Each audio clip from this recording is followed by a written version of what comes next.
साध संगत जी, प्यार से कहना।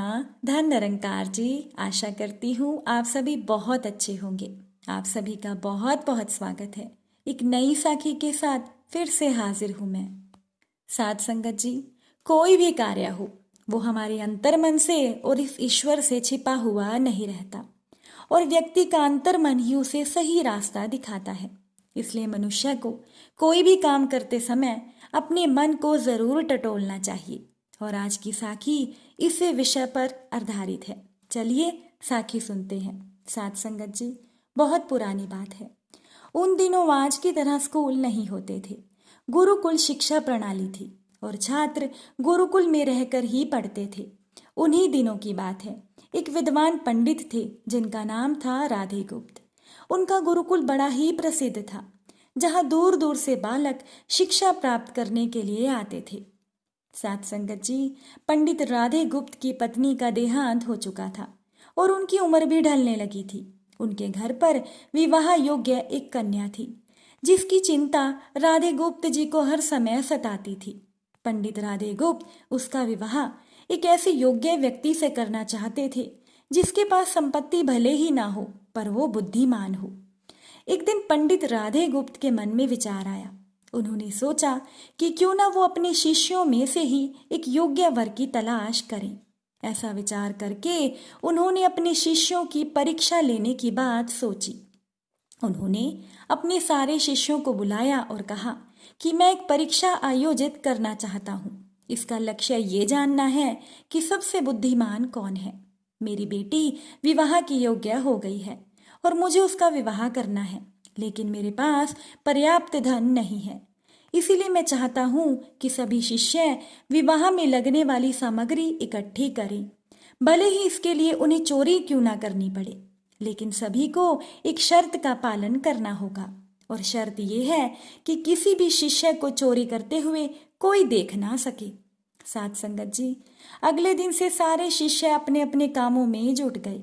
हर दिन कोई न कोई शिष्य कुछ न कुछ अलग तरह की वस्तुएं लेकर आ रहा था और गुरु जी को दे रहा था।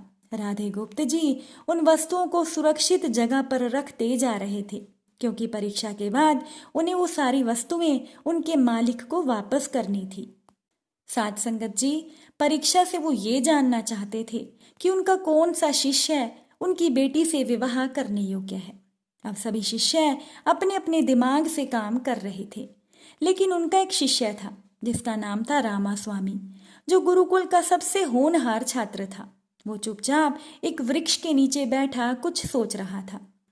उसे सोच में बैठा देख पंडित राधे गुप्त ने जब कारण पूछा तो रामा स्वामी ने कहा कि गुरुजी, आपकी परीक्षा के शर्त के हिसाब से आपने कहा था कि चोरी करते समय कोई देख ना सके, लेकिन जब हम चोरी करते हैं तब हमारी अंतरात्मा तो सब देखती है और ये ईश्वर भी सब देखता है, और हम खुद से और ईश्वर से कुछ नहीं छिपा सकते। इसका अर्थ तो यही हुआ कि चोरी करना व्यर्थ है। साथ संगत जी, अब शिष्य की बातें सुनकर राधे गुप्त जी का चेहरा प्रसन्नता से खिल गया।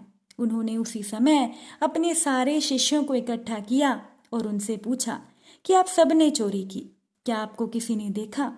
तो सभी ने कहा कि हमें किसी ने नहीं देखा।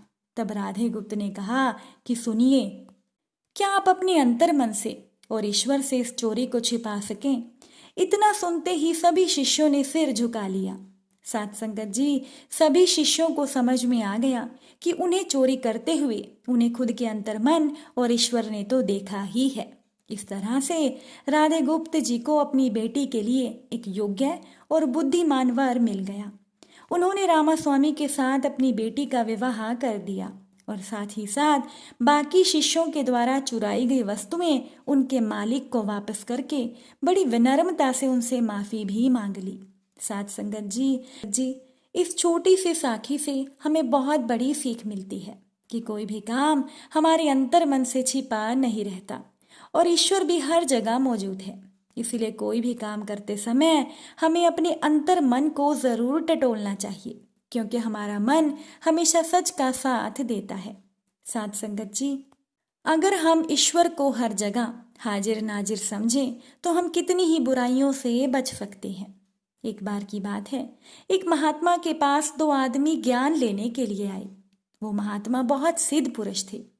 उन्होंने दोनों को एक एक चिड़िया दी और कहा कि जाओ इन चिड़ियाओं को ऐसी जगह मार कर लाओ जहां कोई और ना देख सके। अब उनमें से एक व्यक्ति ने तो तुरंत ही पेड़ की ओर में जाकर उस चिड़िया को मार दिया और जो दूसरा व्यक्ति था वो किसी सुनसान जगह पर चला गया। जब वो चिड़िया को मारने ही वाला था तब अचानक उसे ख्याल आया और वो कुछ सोचने लगा। उसने सोचा कि जब मैं इसे मारता हूं तो या तो ये मुझे देखती है और या मैं इसे देखता हूं। इस हिसाब से हम तो दो हो गए और तीसरा ईश्वर ये भी सब कुछ देख रहा है। उस व्यक्ति ने सोचा कि महात्मा जी का तो आदेश था कि इस चिड़िया को वहां मारना है जहां कोई और ना देख सके।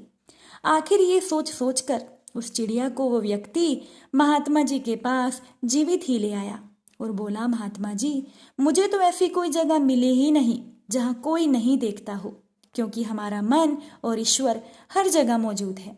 साथ संगत जी, महात्मा जी ने उस व्यक्ति से कहा कि तुम ही ज्ञान के सही अधिकारी हो और मैं तुम्हें ही ज्ञान दूंगा। महात्मा जी ने दूसरे व्यक्ति को वहां से जाने को कह दिया। साथ संगत जी, अगर हम ईश्वर को हर जगह हाजिर नाजिर समझें तो हम बहुत सी बुराइयों से बच सकते हैं और हमारे काम की सफलता हमेशा अच्छे विचारों से ही आती है। हमें जिंदगी में कोई भी काम करना है, हमें एक बार उस काम को अपने मन से सोचकर टटोलना चाहिए कि क्या हम सही कर रहे हैं। साथ संगत जी, अगर साखी अच्छी लगी हो तो वीडियो को लाइक कीजिएगा, अपने विचार हमें कमेंट में बताइएगा। फिर मुलाकात होगी आपसे नई साखी और नए विचारों के साथ। तब तक के लिए सेवा सिमरन सत्संग कीजिए, सतगुरु माता जी के चरणों से जुड़े रहिए। प्यार से बोलिए, धन निरंकार जी।